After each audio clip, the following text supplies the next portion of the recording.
Welcome back to the Warbird Mistress. Today is Thursday, the 21st of May, 1942, and this is A Walk Through the War. Beginning today in the American Theater of Operations, Zone of the Interior with the 1st Air Force, the 112th Observation Squadron Light of the 65th Observation Group says goodbye to Dover Army Airfield in Delaware as they transfer to Georgetown County Airport in South Carolina as they continue their search for U-boats with O-47s, O-49s, O-57s, and O-58s. In the 2nd Air Force, we see the 76th Bombardment Squadron Medium of the 42nd Bomb Group Medium exchange their view of the Pacific for one of the Atlantic as they move from McCord Field, Tacoma, Washington, to Jacksonville Municipal Airport, Florida, with their A-29 Hudsons. The 3rd Air Force sees the 87th Bombardment Squadron Light of the 46th Bomb Group Light stop flying ASW patrols out of Galveston Municipal Airport as they move to Blythe Army Air Base, California with their A-20s in preparation for desert maneuvers.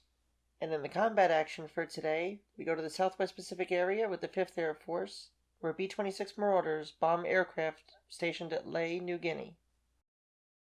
And with that we move to Friday the 22nd of May, 1942. Where we stay in the Southwest Pacific area with the 5th Air Force as B-17s drop their bombs on Rabaul, New Britain, while B-26s again hit Lae, New Guinea, attacking both the airfield and shipping in the harbor. Meanwhile, in the Pacific Ocean area with the 7th Air Force in the territory of Hawaii, the 19th Fighter Squadron of the 18th Fighter Group transfers from Bellows to Kualoa Field in the Ka'ava Valley with their P-40s. The air echelon of the 69th Bomb Squadron Medium of the 38th Medium Bomb Group arrives at Hickam Field with their B-26s, while their ground echelon remains on New Caledonia. And finally, the 73rd Fighter Squadron, also of the 18th Fighter Group, transfers from Wheeler to Bellows Field with their P-40s. Looking at Saturday, the 23rd of May, 1942, and still in the Pacific Ocean area with the 7th Air Force, the 31st Bombardment Squadron Heavy of the 5th Bomb Group Heavy transfers from Hickam to Kipapa, about 2/3 of the way between Pearl and Wheeler, and where today lies Mililani, and they take with them their B-17s and B-18s as they continue to search the Pacific for any signs of Japanese surface or submarine craft. In the Southwest Pacific area with the 5th Air Force, it is the turn for the B-25 Mitchell to strike the airfield and buildings at Lae, New Guinea as another strike against the airfield takes place today. And on the other side of the world, in the European Theater of Operations with the 8th Air Force, an agreement is reached on a plan to transfer the repair depot at Burtonward, Cheshire, just outside Warrington and about halfway between Liverpool and Manchester. The depot would be taken over by U.S. forces following a temporary period of joint control beginning in June. Burtonwood in time is going to become the greatest overseas Army Air Forces depot. And the weekend comes to a close with Sunday the 24th of May, 1942, where in the American Theater of Operations, Zone of the Interior, a general shift in the deployment of air units is from the East Coast to the West Coast as the threat of naval attack by the Japanese continues to loom over the American coastlines.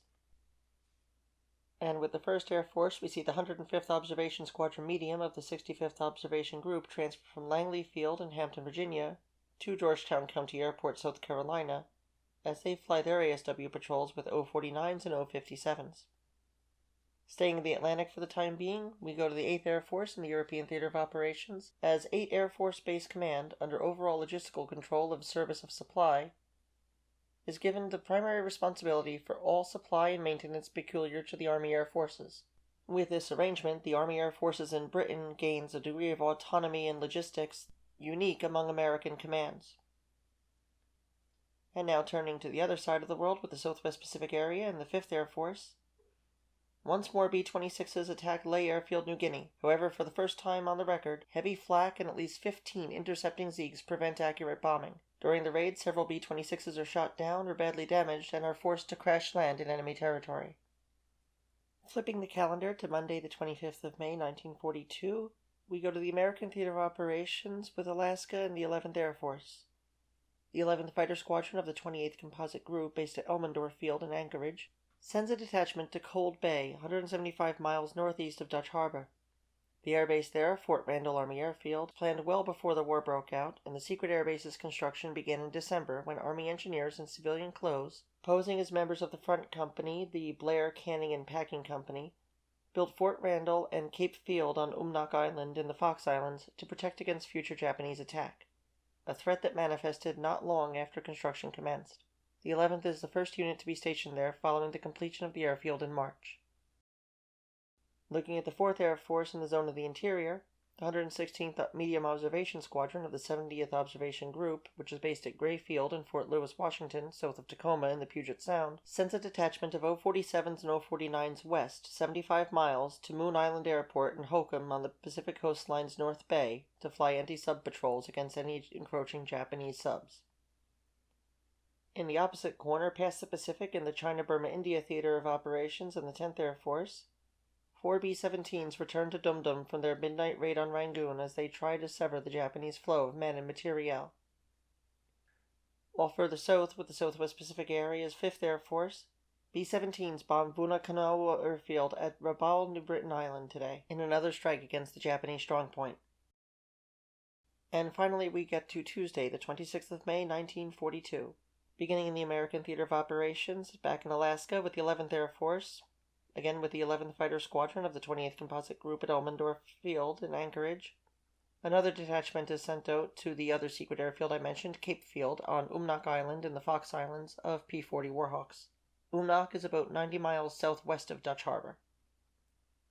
In the zone of the interior with the 1st Air Force, Gulf Task Force 1 Bomber Command is established and placed under operational control of the United States Navy Commander, Gulf Sea Frontier.